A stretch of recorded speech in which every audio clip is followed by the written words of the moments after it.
Bonjour à tous, j'espère que vous vous portez bien. Alors aujourd'hui, je veux parler de la préparation spirituelle d'un nouveau-né. Et vous attendez toute cette vidéo.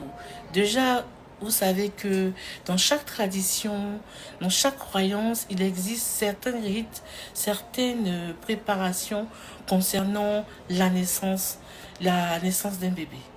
Voilà, et aujourd'hui, j'aimerais bien parler de la préparation spirituelle autour du bébé qui vient de naître. Et le premier point déjà, c'est le bain à administrer à l'enfant. Parce que déjà, le bain administré à l'enfant, les premiers bains qui suivent sa naissance sont assez importants. Alors, normalement, qui doit faire le bain du bébé? C'est vrai que quand maman vient d'accoucher, qui vient faire? La grand-mère, la maman, la belle-mère et tout. Mais qui doit le faire normalement? La personne la mieux placée, spirituellement, physiquement, pour donner, n'est-ce pas, les premiers bains à bébé, c'est la mère elle-même. C'est vrai que souvent, quand on accouche, on est fatigué. On veut se reposer. Et on compte sur notre maman. On compte sur la tata. On compte sur la grand-mère ou la belle-mère pour nous aider. C'est normal. Physiquement, c'est normal. Mais spirituellement, c'est la mère elle-même qui a toutes les ressources spirituelles pour pouvoir proclamer des bénédictions sur la vie de l'enfant tout en lui donnant son bain. Pourquoi? Parce que vous savez, la mère et l'enfant sont liés physiquement et sont liés spirituellement. Oui, et ces liens-là vont rester durant toute la vie de l'enfant. Scientifiquement, le bébé porte en lui les globules blancs de la maman jusqu'à l'âge de 2 ans. Ça veut dire que l'enfant même naît sans protection. L'enfant naît sans lui-même ses propres globules blancs. Donc, c'est les globules blancs de la maman qui protègent l'enfant de toutes les infections, de tout ce qu'il peut avoir comme maladie, comme diarrhée. C'est pour ça qu'on dit même souvent à la maman d'allaiter même l'enfant elle-même avec son sein au moins 6 mois, parce que dans le sein de la maman, le lait, il y a un antibiotique naturel qui protège l'enfant. Pourquoi? Parce que les globules blancs qui sont dans le corps de l'enfant sont les mêmes qui sont dans le corps de la maman. Donc la maman protège l'enfant. Même quand l'enfant est déjà sorti du ventre, la maman protège l'enfant physiquement contre les attaques physiques. Et la même maman protège l'enfant spirituellement contre les attaques spirituelles. C'est des choses qu'on ne vous dit pas, mais la mère protège l'enfant. Les globules blancs qui sont là physiquement dans le corps de l'enfant, ce sont des cellules. Et chaque cellule, il y a la matière, il y a l'énergie. Et donc, la matière, ça va symboliser ce qu'on voit, ce qu'on peut toucher. Et l'énergie, ça symbolise ce qu'on ne voit pas, la vibration, l'énergie derrière. Et cette énergie-là, l'énergie de la mère. Donc, la première personne qui est habilitée spirituellement à donner le bain au bébé, c'est la maman. Les premiers jours, ça sera difficile parce que maman est fatiguée, surtout si elle subit une césarienne. Mais après, avant que l'enfant ait 7 jours, la maman doit lui donner un bain spécial. Même si c'est une fois, ou c'est 2 fois, ou c'est 3 fois, avant les 7 premiers jours, elle doit donner le bain elle-même à l'enfant. Et comment elle va le faire? Est-ce que je vais vous expliquer maintenant comment procéder pour donner le bain à un bébé? La maman va prendre le bébé, lui donner son bain normal. Ensuite, elle va le masser avec le beurre de karité ou les huiles qu'on utilise pour le bébé. Et après, ça va prendre le gant de toilette avec un peu d'eau tiède. Et elle va masser la tête de l'enfant. On va commencer par la tête parce que c'est le cerveau, c'est lui qui commande. Et donc, tu vas proclamer sur le cerveau, sur la tête de ton enfant, l'intelligence nécessaire qu'il aura besoin pour toute sa vie. Et tu vas proclamer l'intelligence dans sa vie. Et tu vas lui dire, là où je me suis arrêtée là, toi tu vas dépasser ça. Tu vas aller encore plus loin. Et ce que tu es venu chercher ici dans cette vie-là, tu vas trouver. Et tu vas aller encore au-delà de mes limites, de moi et de ton père. Tu vas aller au-delà. Je bénis ton cerveau. Je bénis ton intelligence. Je bénis ta manière de penser. Ensuite, après le cerveau, après la tête, vous allez pointer le gant ici. Ce qu'on appelle ici, c'est le centre du chakra gorge. Déjà, pour ceux qui ne savent pas, les chakras sont des centres énergétiques du corps. Ici, c'est le chakra gorge. Et quand le chakra gorge est déséquilibré, l'enfant est timide. L'enfant n'arrive pas à s'exprimer. L'enfant n'arrive pas à exprimer ses besoins et il est déséquilibré d'une certaine manière. Et il va vivre une mauvaise adolescence en fait parce qu'il n'arrivera même pas à parler, à s'exprimer correctement devant les gens. Il va avoir peur de s'exprimer même. Il ne pourra pas être communicateur, il ne pourra pas vraiment faire des métiers d'artiste et tout parce que le chakra gorge est bloqué et c'est déséquilibré. Donc, vous allez mettre votre main sur le chakra gorge pour pouvoir ouvrir ce qui est bloqué. Et vous allez dire que tout ce que tu vas proclamer, tout ce que tu vas dire, les gens vont écouter. Tu vas bien t'exprimer. Tu vas dire ce que tu veux dire sans avoir peur, sans avoir honte, sans gêne. Et tu vas proclamer ce que tu veux. Ce que tu vas demander aux gens, ils vont te donner. Ce que tu vas dire aux gens, ils vont accepter. Parce que tu vas proclamer. Tu seras une source de bénédiction. Ta bouche sera utilisée pour proclamer des bonnes paroles. Des paroles de bénédiction. Donc vous allez bénir son chakra gorge. Parce que le chakra gorge a rapport à tout ce qui est parler. L'éloquence dans la parole. Parler. Les gens, quand ils parlent, même vous les écoutez. C'est comme si votre voix, comment on peut dire, les ensorcelle. Ensorcelle, c'est trop dit, mais c'est comme si votre voix les captive. Et quand vous leur parlez, ils vous écoutent. Et les gens, quand ils te parlent, ce que tu es en train de faire en même temps, tu les suis. Quand ils te parlent, ça dit que c'est comme si c'est à ton âme même qui parle. Et tu suis ce qu'ils disent. Pourquoi? Parce que leur chakra gorge est équilibré.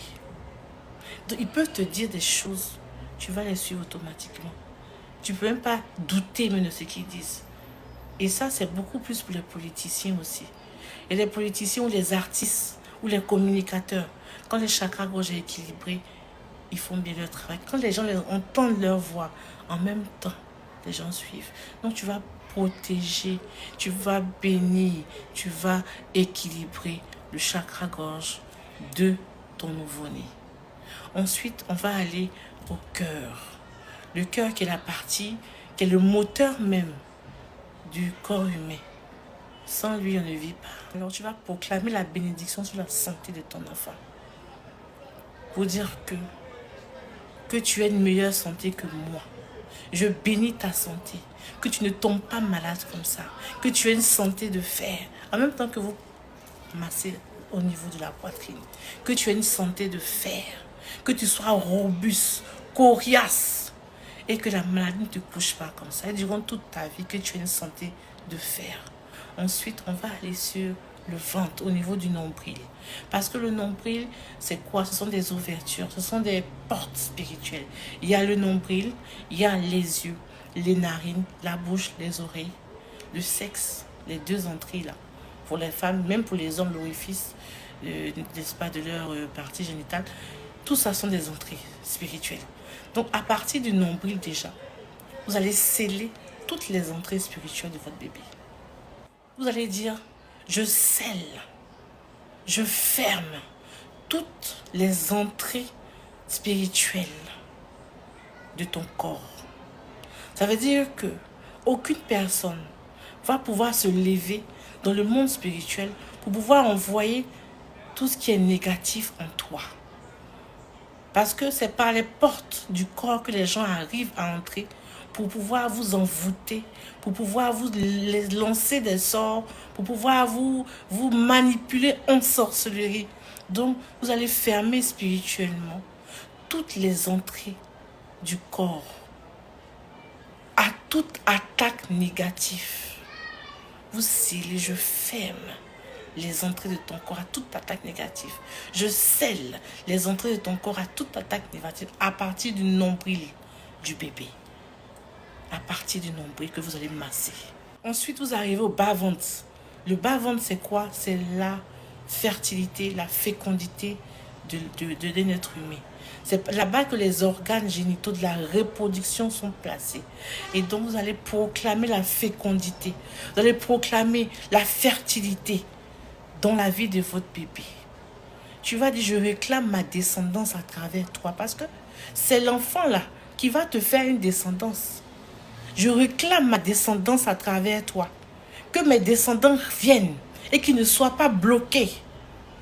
Voilà, et j'ouvre la fertilité, j'ouvre la fécondité de mon enfant. Et que les descendants viennent, qu'ils ne soient jamais bloqués. Je proclame ma descendance en toi, oui. Je proclame ma descendance en toi. Ce sont des paroles que vous allez dire en massant son bas-ventre. Que ce soit une fille, que ce soit un garçon. Vous proclamez votre descendance en lui. On va maintenant parler du sexe du bébé. Déjà, pour la petite fille, le vagin du bébé, vous allez prendre un gant avec un peu d'eau tiède que vous allez appuyer pour masser délicatement en prononçant des paroles de bénédiction sur le sexe de l'enfant. Que l'enfant ne soit pas frivole. Que l'enfant ne parte pas dans mon homme. Et que son sexe soit béni et que son sexe soit purifié. Vous allez proclamer la pureté dans le sexe de l'enfant. Mais pendant que vous parlez, vous massez, je proclame la pureté de ton sexe. Que tu ne sois pas une fille volage qui sort dans mon homme. Et que ton sexe soit préservé de toute attaque mystique, de toute attaque spirituelle. Que ton sexe soit préservé. Et que, il y a une chose que je vais vous dire, il y a certaines pratiques qu'on fait, il y a certaines intimies qui le font. Oui. Qu'est-ce qu'ils font? On dit, ils font quoi? Ils vont parler sur le sexe de l'enfant pour dire que tu ne vas jamais taper pour tout. C'est-à-dire que quoi? Un homme qui va rentrer dans toi, là, il ne peut pas faire malin sur toi. Un homme qui va rentrer ici, il sera tellement joyeux qu'il va t'épouser. Parce que tu seras toujours douce. Tu seras toujours douce pour ton mari, pour ton homme. Oui, proclamer tout ça. C'est des choses que je ne veux pas dire comme ça dans la vidéo. Mais vous savez de quoi je parle. Proclamer ça sur le bébé, sur la femme, sur le sexe du bébé. Qu'elle soit toujours douce pour son mari. Qu'elle soit toujours accueillante. Que quand il rentre là-bas, il soit toujours heureux, il soit toujours content. Cet homme-là qui va l'épouser, il soit toujours épanoui en entrant en elle. Proclamez ça pour son mari. Pour le petit garçon, vous proclamez la virilité. Tu es un garçon. Vous appuyez légèrement. Tu es un garçon. Non seulement tu vas être un garçon fécond. Et tu vas être viril. Oui, tu vas être viril. Et je proclame aussi la pureté sur ton sexe. Surtout la pureté. Tu ne vas pas te promener de femme en femme, faire enfant par-ci, par-là. Mais tu seras un homme viril. Comme on dit, un vrai Woody. Oui, ça ne va jamais taper poteau. Ça sera toujours bien comme ça. Quand je parle, vous savez de quoi je peux. Vous connaissez les mots. Donc, utilisez ça sur le sexe de l'enfant. Vous bénissez son sexe. Vous bénissez le sexe des deux. Vous bénissez aussi l'autre partie qui est l'anus et tout. Que tous les organes soient bénis dans son corps. Ensuite, on va aller maintenant finir aux pieds. Les pieds qui signifient quoi? L'ancrage. Les pieds qui signifient quoi? L'enracinement. Les pieds sont très importants. Alors, les pieds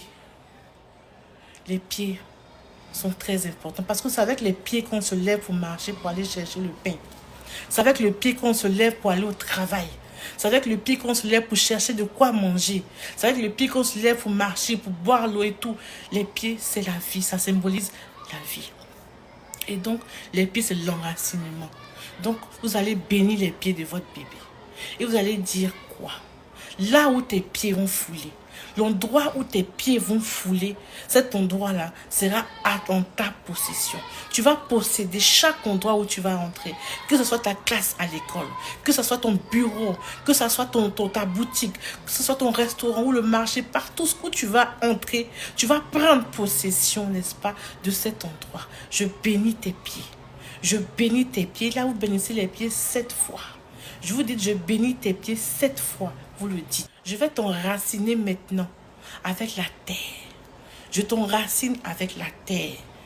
Vous allez enraciner les pieds avec l'élément terre pour que ces pieds soient en symbiose avec l'élément terre. Et quand il va marcher sur le sol là, il prendra possession de ces bénédictions à lui. Ensuite, vous allez prendre un petit bol. Vous allez mettre les 2 pieds du bébé dans l'eau. Et vous allez dire, je bénis tes pieds. Que toute personne qui va se lever dans le monde spirituel pour vouloir t'attaquer me retrouve, moi, ta maman, sur son chemin. Quand vous finissez de dire ça, cette eau-là, vous-même, la maman, vous buvez l'eau. Vous buvez cette eau-là. Et vous allez voir ce qui va se passer. Cet enfant-là, il sera déjà connecté à vous. Même s'il est aux États-Unis, qui se sent mal, vous allez le ressentir vous-même dans votre corps en tant que maman. Même s'il est en Australie, qu'il est en train de souffrir là-bas, vous allez ressentir ça. Même si on veut l'attaquer, vous allez ressentir tout, en fait, en tant que maman, parce que vous allez fusionner avec votre enfant. Et quand quelque chose de mal veut lui arriver, vous allez vous-même ressentir ça et annuler. Parce que vous vous êtes mis en garant pour l'enfant. Vous vous êtes mis vous-même en garant pour votre enfant. Et vous allez prier pour cet enfant-là. Et vous l'avez déjà consacré. Vous l'avez déjà béni par vos mots que vous avez dit. Parce que vous êtes la maman. Et vous êtes le garant de cet enfant, spirituellement comme physiquement.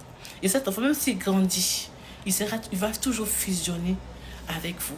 C'est-à-dire que vous allez le protéger physiquement, spirituellement. Voilà. Et c'est très important de proclamer des bonnes choses sur la vie de vos enfants. Il y a des mamans qui maudissent leurs enfants, je ne comprends pas pourquoi. Une maman ne doit jamais maudire son enfant. Il faut toujours proclamer des paroles de bénédiction sur l'enfant. Parce que quand vous maudissez un enfant, c'est votre sang que vous maudissez. C'est vous-même, parce que vous êtes le même ADN. C'est le même sang qui coule dans ses veines qui est chez vous. Donc vous maudissez ce sang-là. Vous maudissez vous-même votre sang, en fait. Donc ne maudissez pas l'enfant. Quel que soit ce qu'il va faire comme méchanceté, ne le maudissez pas. Bénissez-le parce que c'est vous-même, en fait. Et quand vous mettez au monde un enfant, vous devez faire une cérémonie, une célébration pour vous dire merci à Dieu, merci et tout. Vous allez acheter des vivres et vous allez faire une offrande au nom de l'enfant qui vient de naître. Vous allez faire une offrande, je dis bien, au nom de l'enfant qui vient de naître. C'est très important, une offrande de vivre. Si vous voulez faire une cérémonie, inviter des gens à manger, vous allez prier, bénir la nourriture, donnez ça au nom du bébé. Au nom de l'enfant, c'est important. Souvent, on dit, j'ai accouché, bon, on est allé voir le prêtre, le pasteur, on a prié sur l'enfant, on l'a consacré à l'église. Ok, c'est très bon. Mais quelle offrande tu as apportée? Quand tu consacres ton enfant, tu dois apporter une offrande.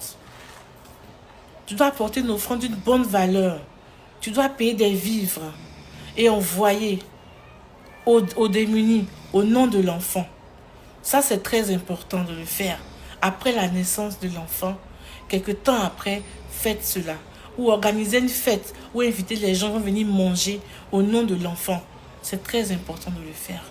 Voilà, et je vous souhaite de passer une agréable journée. Voilà, et que Dieu vous bénisse abondamment. Et à très bientôt pour une prochaine vidéo. Merci.